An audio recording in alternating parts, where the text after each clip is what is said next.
Follow presented by DraftKings. I'm Ros Logan. That's my girl, Logan Hackett. Logan, what's goody? How are you? I'm doing amazing. How are you? Girl, I'm good. Our shows are shorter now. We do it 2 times a week. So I want to get us straight to the menu and what we've got to you in this episode, the second one of this week. We are going to talk about the MVP race. We're going to talk about the Rookie of the Year race and give our picks. Then we've got an exclusive little sit-down interview with friend to the show, our girl Monique Billings, who has been crushing it for the Golden State Valkyries. They've been crushing it as they've had a win streak now with wins over the Aces in dominant fashion and then a gritty nail-biter in overtime against the Sparks. We're going to discuss with them what's going well for the Golden State Valkyries. And y'all, just a reminder, we now drop 2 episodes every single week, which you can catch on Tuesdays and Thursdays. Oh, I love the confetti. Wherever you get your podcast on YouTube, on your phone, doesn't really matter, but please listen twice a week now. Girls, are you ready to get into this fun episode? Yes, let's do it. Let's do it. So let's start with the MVP. Right now we have Napheesa Collier, Caitlin Clark, Asia Wilson, Brianna Stewart, and given how well Kelsey Plum is playing, plus leading the league in 3-pointers made, she deserves to be up there. But I want to know, who is your current MVP? So my MVP, though, if you can't tell, I'm rocking my unrivaled Lunar Owls Napheesa Collier jersey right now because, one, I think at this early point of the season, Napheesa is the MVP favorite right now. It's still early. But I would also like to pull up my receipts because I did predict this some time ago. Can we please see the receipts, producer extraordinaire? There it is.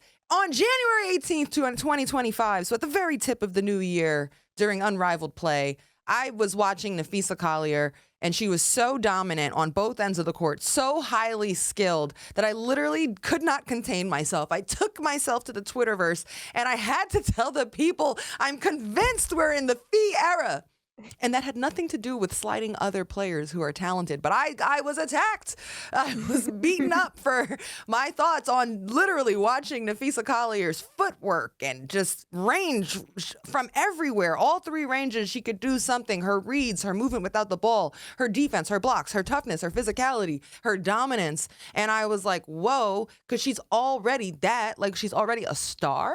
You know, she's already the runner-up for MVP. She's already an Olympian. She was a runner-up for the championship. She was the Defensive Player of the Year. So, like, what was I trying to point out? That I think there's even more coming. And guess what? Here we are. Here we are. So far, she's proven me right. Her team is undefeated. You know, we often look at that 50, 40, 90 percentage. She's shooting 52% from the field, 91% from free throw, 43% from 3. So she's super efficient. She leads the league in points. She's top 5 in rebounds and blocks. She's so good on defense. Again, team success does help the narrative. So Fee's my favorite for MVP right now. I absolutely agree. Her GOAT status is loading at this point, but it's also written in her name. I mean, you have the classic MVP, but you can also go MVP. Oh my gosh, that's a tongue twister right there. Wait, I'm sorry, Logan. What? Wait, can you? MVP, and then you have MVP. It's a double entendre, I think. Yeah, no. I'm with you. I see what you're doing, and I see it. Yep. Mm-hmm. Yeah, tongue twister over there. But I want to also move on to Rookie of the Year because they are pretty much Wait, yo. Why was Logan like, I'm about to kill him with this? Logan was like, wait till I drop this on him. She was like, wait, MVP? Okay, no, Logan, you get props for that. That was lit. Thank you.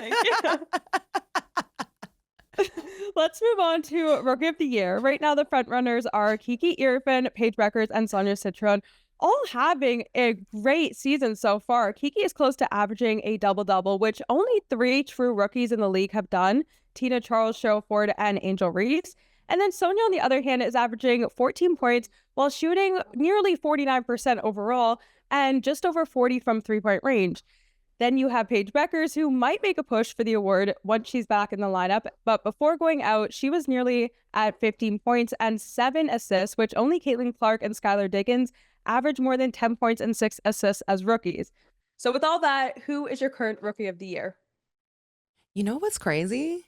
At this very moment, at the time of taping the show, I might go with the rookie of the month in Kiki Iriafen, because if you factor in Kiki's impact on the overall success of the team and the Mystics as well, I think that gives her the edge over at Paige Beckers, who's certainly also like one of the favorites for this award, and the person we, most people thought was going to just run away with it. But legitimately, the Mystics have been a surprise to start the season. And they're very much leaning on rookies for success right now. And Kiki and Sonia Citron, besides Brittany Sykes and Stephanie Dolson, it's a whole bunch of young players. It's Shakira Austin. It's Aaliyah Edwards. Like, it's a youth movement there. It's actually, the future is very bright for the Mystics.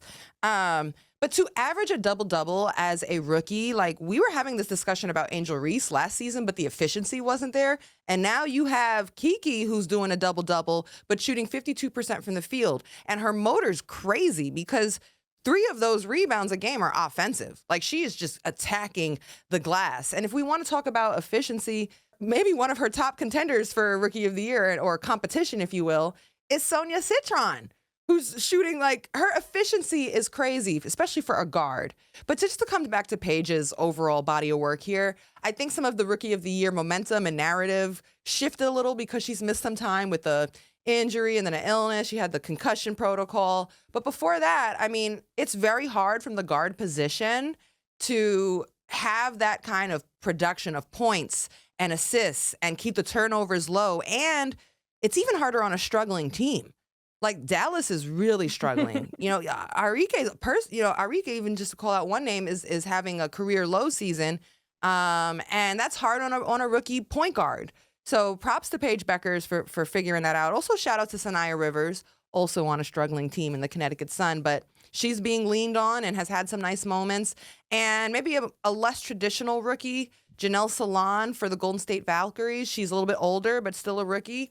And doing her thing representing for the international girlies. So I think the Rookie of the Year race is exciting, better than we expected. Who do you have for Rookie of the Year?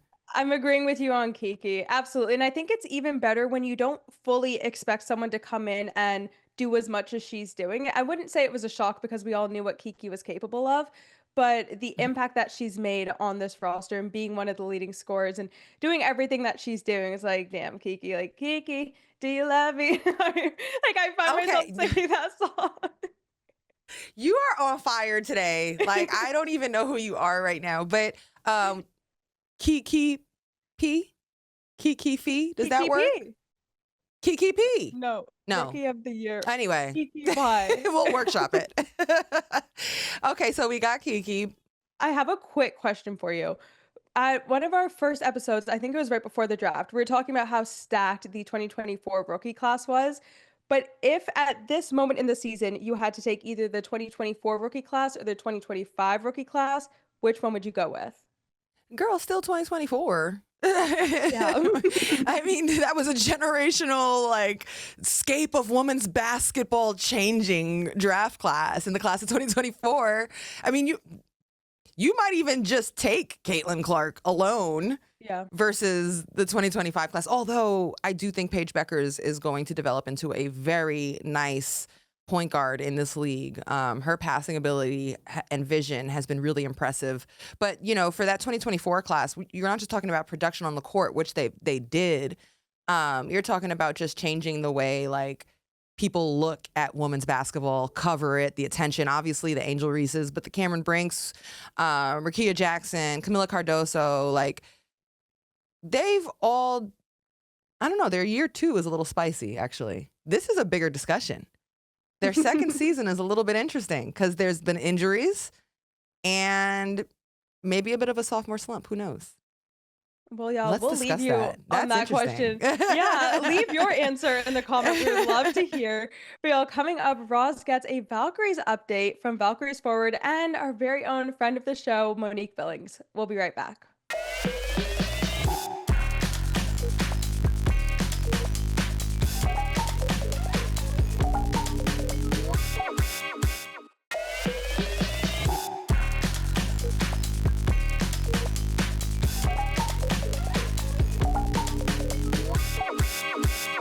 Welcome to Good Follow, presented by DraftKings. I'm Ros Logan, and y'all, do not look now. But that new expansion team in the Golden State, the Valkyries, they're making a splash. They might be catching some people off guard, maybe by surprise. They're winners of 2 in a row, including a stunning and dominating win over the Las Vegas Aces, and then a gutsy, tough win in overtime against the Los Angeles Sparks. And we have friend to the show. Our girl, Monique Billings, is back. What's up, Mo? What's up? Hey, we're so proud of you on the show to have you here. If you don't know, she's averaging 12.5 points per game, 7.5 rebounds, and 1.5 blocks on 55% shooting in those 2 wins that I just mentioned. So she's been absolutely instrumental to their success, and she's here to give us the tea on the Valkyries. Yes, let's get it. Girl, we're so proud of you. What's that locker room feeling like right now? What's going on in that locker room? Thank you so much, first of all. And it's funny because they say winning is like deodorant. Everything smells good. Everything feels good when you're winning. The vibes are high. Yeah, these were 2 really good wins. I like that you said gutsy. That's exactly what LA was. It's just nice knowing that we're taking care of business. And Coach has really challenged us. She's challenging our toughness. In a lot of games that we lost, I think we lost 4 in a row. These games go quickly. So maybe a week ago, we were on a 4-game losing streak, and Coach really challenged us to be the tougher team. She says that we're getting out tough. We're not playing together. We're not connected. So we, as a team, watched film without our coaches. We watched film together. We watched the first half. We watched the first quarter, the fourth quarter. And we're talking amongst each other. What can we do better? How can we be better for each other in different areas, challenging each other? It shouldn't just come from the coach. And the next game after that was Vegas, and we needed a win. We know we needed a win. We lost 4 in a row. And so coming into Chase Center, having those fans, they're like our 6th man, essentially, always there for us, cheering us on. And yeah, we just had 2 great games, but we have to keep going. It's still so early in the season, and there's a lot of games to be played.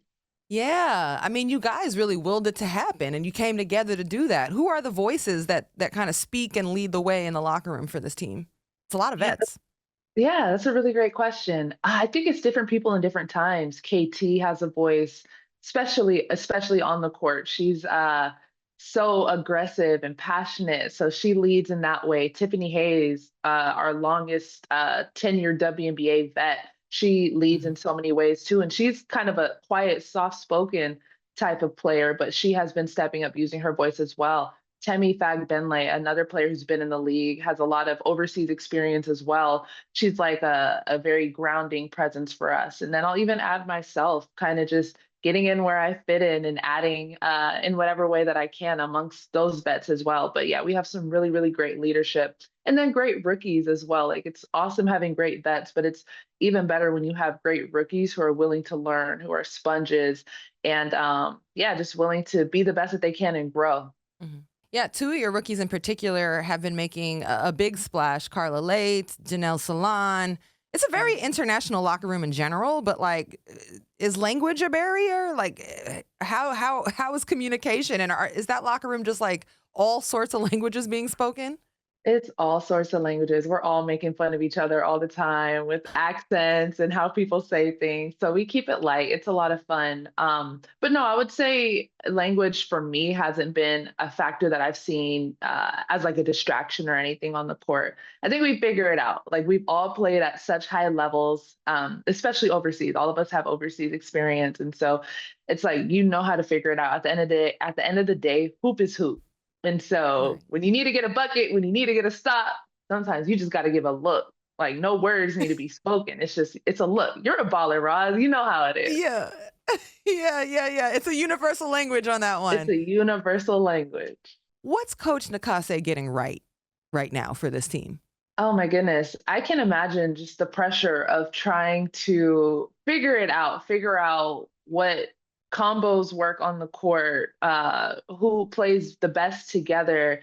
But I think something that she does really well is delegating. I think she has an amazing staff, and her staff really pours into us as players, and they're just there as resources. You need to watch film, you need to get extra shots up.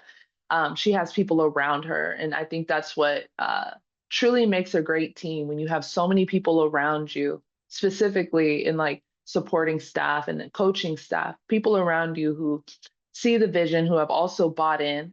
Our team has bought in, coaches have bought in. And when all that comes together, it makes her job a lot easier. So I think what she's done right is just putting the pieces together. Post game, sometimes we see teams doing like kind of gimmicky stuff, celebrating, handing out awards. What are the things that you guys, that coach and the team is celebrating, even awarding in the locker room, or at least calling out post game? Yeah, that's a really great question. I mean, I just think effort and toughness. Those are the biggest things, the things that we can control. Coach Nakase wants us to be killers, fighters, and to know that we're not getting outworked, out tough. And so those are the things after those games that we've won and put our stamp on, whether it be a blowout type of win or a really gritty overtime win. When she comes into the locker room, she's proud that we got it done because it's so hard to win in this league. Absolutely. Right now, you're coming off the bench. You're delivering for the team. How much are you settling into making a role for yourself with this squad? And if it's coming off the bench, Mo, you're a candidate for Sixth Woman of the Year. Oh, I really appreciate that, Roz. Thank you. For me, I just want to be a star in my role.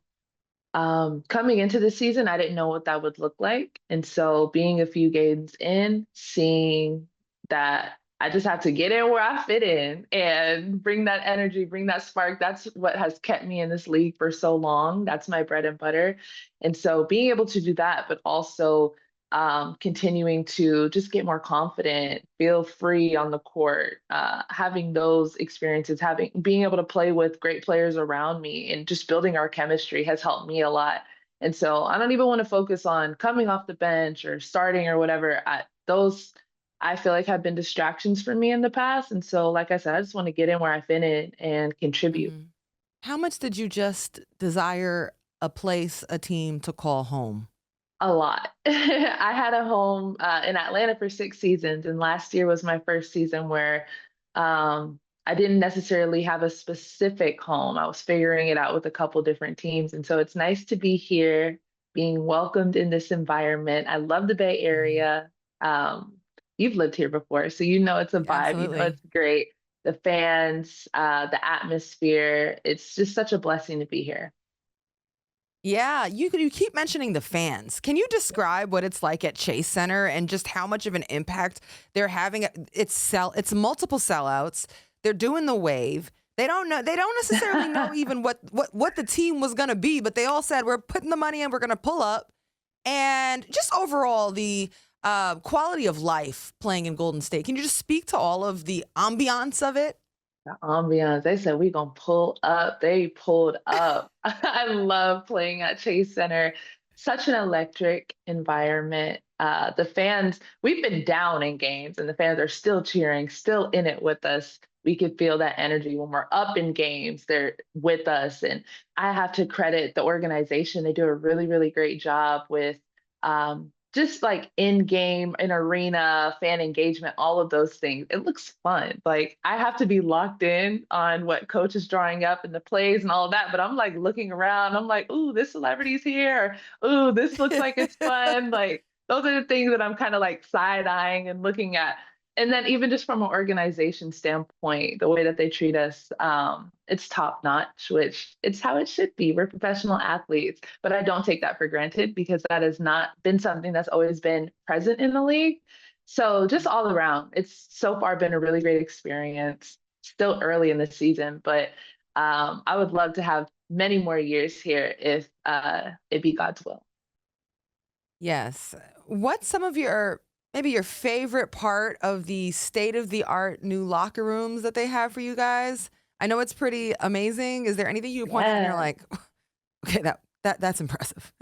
Yeah, I mean, I would just say it's very luxe. It's just somewhere where you can feel like you can just, I could do self-care in here after a long day of practice or after a game day. And it just is a nice place to prepare and get ready for battle because that's what it is when you're going on the court, you're going to battle. And for me, if I'm in a very nice environment while I'm getting ready, it just helps my preparation all the more. something that this might seem like such a minute thing, but like I love lighting. I love good lighting no matter where I'm at. We have really, really great lighting in the locker room. We have great amenities as well. In our practice facility, we have obviously like cold tubs and hot tubs and saunas and steam rooms and like player lounges, like just those types of things. It goes a really, really long way. Imagine they had like a lighting room just for like pictures and selfies. That would. You get it. You get I it. get it. Like We on the same page. we on the same page. We're different though. I don't know if I could be somewhere too luxe. I'll come out relaxed to the game. I need to be like, they need to put me in the mud somewhere. So I was grinding to get my way out here. But, feel that. you know, someone else who's been shining, and I've seen you guys, there's a relationship. You guys are cool. Kayla Thornton, you know, what has it been like? What have you seen in Kayla Thornton and her rising to the occasion and just shining? You know, she's got a go-ahead bucket or a dagger bucket against the Sparks. You know, she had a career high against the Aces. What are you seeing in her as she's making the most of all this opportunity? Making the most of the opportunity. That's exactly right. Just her confidence. It's so cool seeing KT have the opportunity because every player in this league wants that opportunity. And not every player gets it, one. And two, some players that get it don't know what to do with it. She has both and it's working really, really well for her. So I'm so happy for KT. In the locker room, we all tease each other a lot. And we have just a lot of like good vibes, but we all tease each other about KT's stank face. When she has that stank face on the court, she's in that mode. And that's something that I really like to see. I'm so happy for her. I know she's going to continue to shine. And yeah, she's just in a really, really great spot. Yeah, she made that stank face on a transition three. I think it was a pull-up transition three against the Aces. Did I make that up? She did. At this point, it's like every game. But when KT makes that stank face, I'm like, oh yeah, she in that mode. She locked in. Oh, did she show you her New York Liberty championship ring? Yes, she did. And it opens up and there's like diamond earrings in it. So nice. I'm sure you've seen other rings, but was this the nicest you ever saw? Yeah, I would say it was definitely the nicest. It was big, like the size of it, it was just shining. She looked so happy when she was putting it on. We went to New York. They got to celebrate her. They got to honor her. It's amazing being able to win a championship in this league. And so for her to be able to play with greats, to contribute in such a big way, like she's just having in a great season of life, I would say. Yeah, that's awesome. And I actually just saw you guys. You had 2 games in a row in New York, and I was there with the Liberty. You know, how is this new schedule with more additional added games? How is that? Do you feel that at all? Ask me in a couple months, girl. I think I'll have a very different response. But at this moment, I think I'm okay. It feels like a normal season so far. But when you get to like August, September, I think that's when the real grind is like, oh, yeah, I'm feeling all these games. But Coach Natalie has been great with giving us rest, recovery. We have the resources that we need to recover. So how I feel is like the only way you can fail is if you're not tapping into these resources. And so I'm making sure that I'm tapping in. Real quick, you said it was an off day right now coming off the Sparks game. How are you going to rest and relax? What does that look like for you today? Ooh, girl, we're getting our nails done today. I might get a facial today. I'm going to get some good food and I'm just going to chill. Send me a picture of the manicure that you end up doing, and you deserve it all. You've literally been crushing it. You've changed the games for the Valkyries when you get on the court. And that block you had against Asia Wilson was emphatic. It was emphatic. Thank you. I really, really appreciate that. I just got to keep that same energy, keep it going. Absolutely. Your friends here and family at the Good Follow Show, we're so proud of you. Keep it up, and we'll be watching. Thank you. Oh, man, guys, we are just so proud of our girl, Mo Billings. You know, she's been pulling up for hosting on the show all the time, and now she's out there bowling out for the Golden State Valkyries. It was great breaking down earlier in the show the MVP race, the Rookie of the Year race. We appreciate you pulling up. That's going to do it for this episode of Good Follow. Good Follow is presented by DraftKings, and DraftKings, the crown is yours. We'll catch you for the next one.